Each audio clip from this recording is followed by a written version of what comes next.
Folks, if you don't price your home properly, you're going to sit on the market. I'll explain what I experienced this week and then get into the latest home prices and insights for the City of Toronto for week ending August 16th, 2023. So over the course of the week, I've been out with many buyers looking at properties. And on two occasions with two separate buyers, there's properties that they like that we were trying to purchase. We put in offers, we're trying to purchase, but we couldn't reach an agreement on price, so we just didn't proceed further. But each of these properties had something similar. One of the properties had no walkout basement, which is fine. Most properties don't have a walkout basement. But all the other properties that have recently sold on that same side of the street did have a walkout basement. And it just so happened that the way the landscaping was, the terrain, the grading in the neighborhood, the one house for sale that my clients were interested in did not have a walkout basement, which was fine for my clients. But for many buyers, the walkout basement is a superior aspect to the home. It's a plus. It's something they'll pay extra for if the home has a walkout basement. The home we were looking at did not. Yet the pricing is really being compared to all the other homes that do have a walkout basement. And when we were negotiating and speaking with the realtor, and I asked, well, what homes are you comparing this to? How did the sellers or you come up with this pricing? They're talking about this recent sale and that recent sale and that recent sale. All those homes have a walkout basement. Keeping everything else equal, condition and things like that and size of the home, well, the home with no walkout basement really should sell for a bit less. Yet, man, they were sticking to their price. They wanted what the other homes got, so we pulled away. The other home that we were trying to buy, when you're in the backyard and any of the windows facing the back of the house, where you're looking out the back of the house, stared right at a big hydro pole. Now it was in the distance, but that's all you see, a big hydro pole. And we couldn't put a deal together on that one. What had happened in negotiations, when I'm speaking with the realtor and saying, well, what properties are you comparing this to? Because, you know, we come up with our price, the seller, you and the seller, you have your price. What are you comparing it to? And although there was some recent sales nearby, they're comparing it to properties that have also recently sold, but at the other end of the neighborhood, facing a totally different direction where you can't even see the hydro pole. And it's just not a fair comparison. You know, when you compare two properties, one will have a finished basement, the other one doesn't. Well, the one with the no finished basement, keeping everything else equal, the no finished basement home will usually sell for a little bit less than the one that does have a finished basement. Well, these properties that, you know, the one looking onto the hydro field, when you compare it to a home that doesn't look onto the hydro field or the hydro pole, you're going to sell it for a little bit less than the one that doesn't. That's just the way things are. It's a deficiency. And when you look back at the history, which I did the research, you look back at the history, these two homes that I'm speaking of were purchased for a little bit less than what other homes sold for at the time.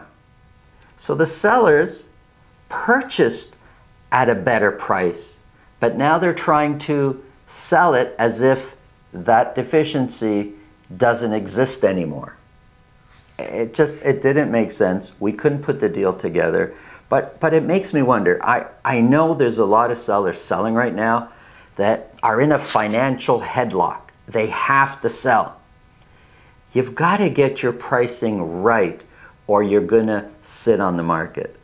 And the frustrating part is it their realtors telling them that, oh yeah, we could do this so we can get that price? Because that's a disservice. Where are these sellers getting their information? If the sellers know this information but think we want to try anyways to get more money, hey, it's your prerogative, it's your house, you can sell for whatever you want, or you could try to sell for whatever you want. But these homes have been on the market for a while, and I just have to believe, who does this for fun? After a while, you got to know your pricing is off. You got to know that, and you got to know why. And I'm sure the comments come in from other realtors saying, hey, you know, this is the reason why we feel it's worth less. After a while, you got to start believing some of this stuff. And if you've been on the market for a while, it's not fun being on the market, having people come into your home every time and, you know, you leaving for showings. So get your price right. The sale that you want is there, but you got to be realistic in your pricing. And if you bought it at a discount because of X, Y, and Z, you're probably going to sell it at a discount because of the same X, Y, and Z. Who you hire matters. If you think this video can help somebody you know, please pass it along. If you get value from what we're speaking about, subscribe. If you want to speak with me about your real estate situation, selling, buying, below this video in the description, there's a link to my calendar. Click on that, book a time that's convenient for you, and we'll talk about whatever's on your mind. Let's get into the numbers.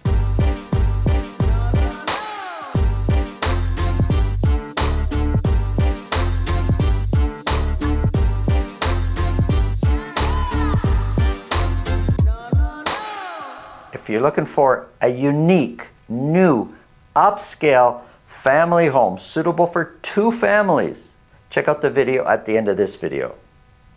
Sellers are being hit with price reality these days. You know, I'm not talking about the sellers that price it low, there's an offer date and it sells, but many of the homes that are priced traditionally, meaning there's a price and you negotiate down, in the past, many of these would sell for just a few thousand off of the list price. These days, we're seeing more and more, even if the home seems to be priced to where it kind of makes sense, we're seeing big discounts in how the home, or the price the home is being sold at. They're selling for $50,000 lower, $80,000 lower, $110,000 lower than the list price.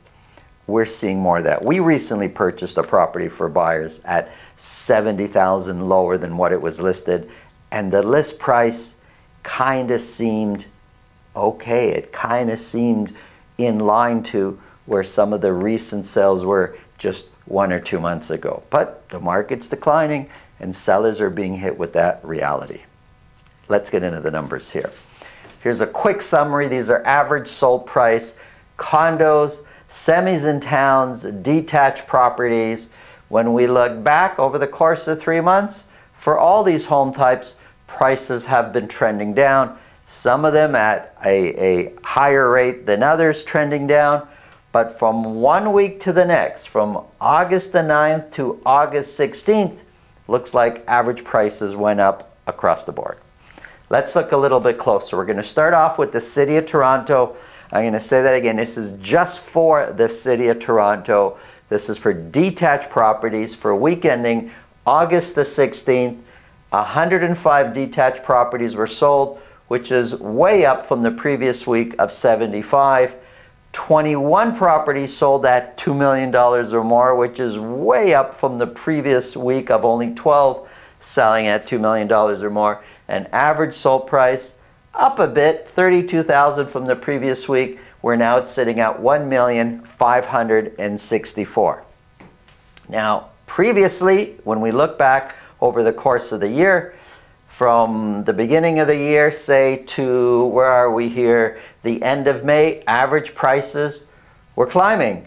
And since May, they've been declining, and we can see it's coming down quite steep. So overall, the trend still is prices are declining, prices are down, sales, the trend is down week to week. Hey, we're up from the previous week. But I do want to bring your attention to something else here. I'll often say, hey, you know, sales are lower, but this week was a long weekend. And I know some people kind of look at it and say, oh, what's he talking about? Oh, he's just making excuses. No, I'm not. These arrows here point to the last 4 long weekends that we've had. Sales jump down, and the following week jump back up. The long weekend, sales drop, and in the following week they go up again. Sales drop. This was the Easter long weekend here. Sales drop. It's a fact that on the long weekend sales drop. And here's what happened here for weekending August 9th. We had the long weekend in there. Sales drop, and then they're up again the following week. So if you ignore the long weekend sales, you can kind of see that they don't always come in line to where they were before, but it's definitely up from the previous week where we had the long weekend. Average prices usually, not every time, but usually tend to come down on the long weekend, but not always. So average price here came down. On this weekend here, May 24, average price was up, but on all the other ones, average price was a little bit lower from the previous week, and then the following week, it goes up. This affects a lot of things other than just sales. It affects months of inventory. And it affects, I know how some people make decisions, so focus on the trend, not just what happens in a specific week. Compared to last year, 1,564,000 is 8% higher than where the average sold price was a year ago. The median price is 4% higher than what it was a year ago. Median price is sitting at 1.3. The dotted line, that's a 4-week moving average, and for average price and median price, you could see that prices are trending down. 105 were sold, we said 47% sold at list price or more. That percentage is much lower than we were a few months ago. This chart has 3 months on the board here. We were in the 70s and 60% selling at list price or more. We're now at 47% selling at list price or more. Listings, excuse me, listings are up from the previous week, but overall trending down. Active listings have been trending up right up until the first or second week of July, and they've been quite steady. Now, active listings are the amount of properties available for sale at the end of the period. So properties that are unsold and still for sale. And as that number increases, it means there's more and more properties sitting on the market for sale. The more properties active for sale are out there, kind of tends to bring prices down, supply and demand. Well, active listings was increasing. It actually has been quite steady for a few weeks now.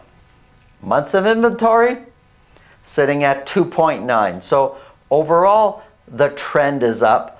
But depending on which headline you hear, somebody could say, wow, months of inventory dropped from the previous week. Well, remember when I was talking about the long weekend sales drop? The sales dropping affects the months of inventory in a big way. This, excuse me, this was the long weekend. Months of inventory shot up because sales dropped. Everything else stayed the same. Active listings stayed the same. But because sales dropped that 1 week, and now that's the new number used for our sales, it shoots months of inventory up. Months of inventory is higher, but that was the long weekend. Months of inventory was higher over here, but that was the long weekend, and then it drops the following week. Months of inventory was higher here, but that was the long weekend, and it dropped again the following week. So 2.9, I just see it as it's probably where we should be, even though it looks like, wow, things really improved, the market got tighter. Not really. So months of inventory is increasing, and we're right at the border of 3 months of inventory, which we would consider a balanced market.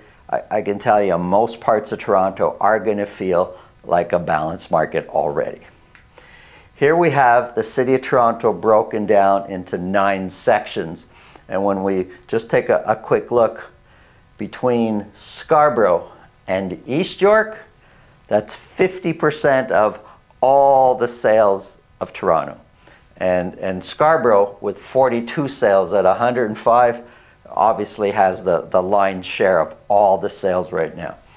Months of inventory for East York sitting at 2 months of inventory, and Scarborough sitting at 1.7. Scarborough still very competitive. There's going to be parts of Scarborough that do not feel like a balanced market, a very competitive area right now. Here's semis. Sales are down overall, however, up from the previous week. 34 semi-detached properties were sold. 7 of those were at $1.5 million or more. Average sold price up from the previous week. It's now sitting at $1,253,000, but overall trending down. Compared to last year, average price is 6% higher than where we were a year ago. The median price of $1,063,000 is also 6% higher than where we were this time last year. And both median and average trending down right now. Months of inventory trending up. And these arrows that I put here, this was a long weekend, this was a long weekend. You know, it's the same example. Be careful of how you interpret the data before and after and on the long weekend. It may not be so accurate. Months of inventory overall, though, is trending up. 56% of the semis that sold at list price or more. So still somewhat competitive. Townhouses, excuse me. Townhouses, these are freehold townhouses. Not many get sold. For this week, for August 16th, 15 townhouses were sold. 3 of those were at $1.5 million or more. Average prices are all over the place. $1,366,000 is the average sold price for week ending August the 16th. Compared to last year, that's 44% higher than where the average sold price was a year ago.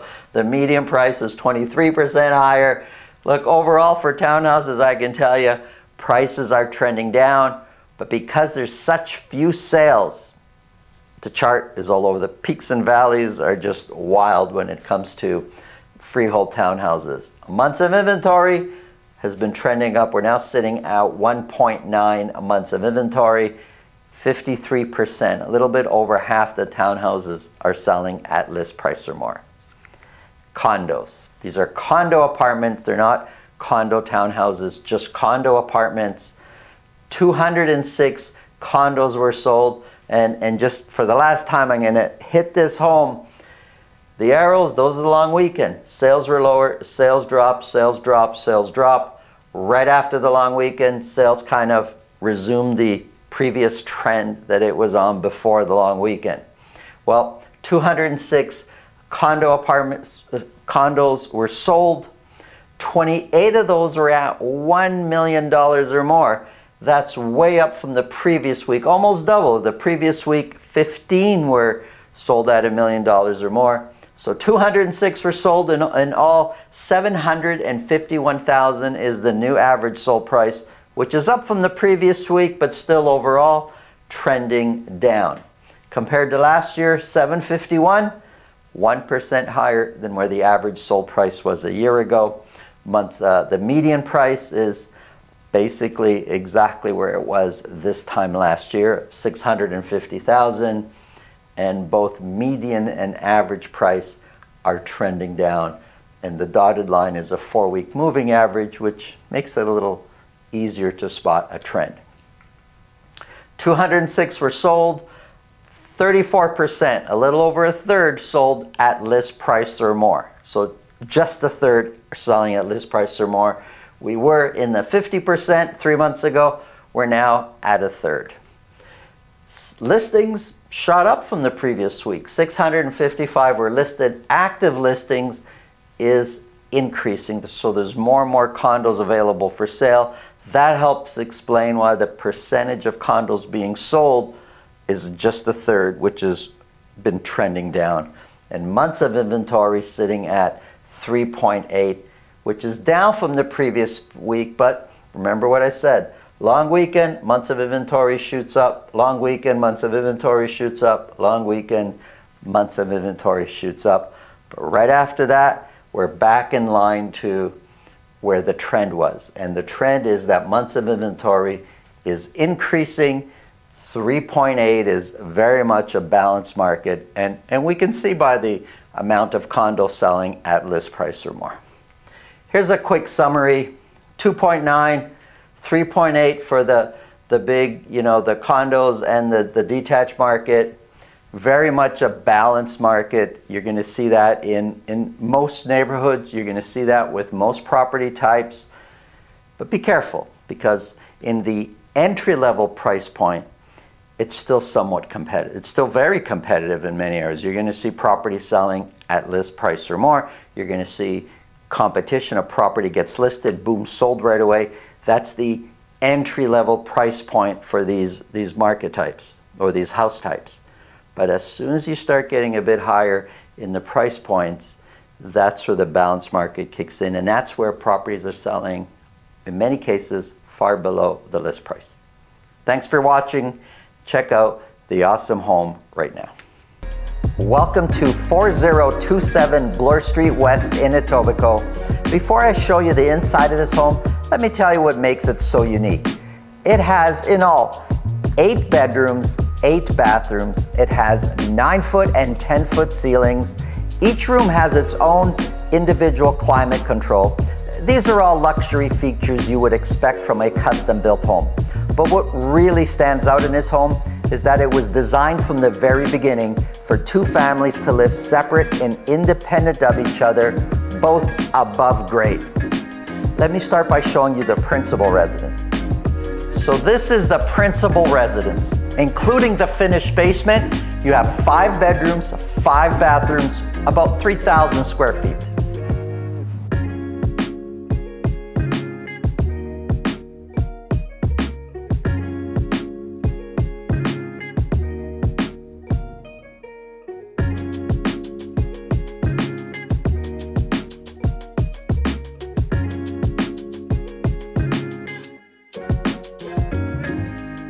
So here's the finished basement. It has 10-foot ceilings, an entertainment area, 2 bedrooms, 2 bathrooms, and a private walk-up to the backyard.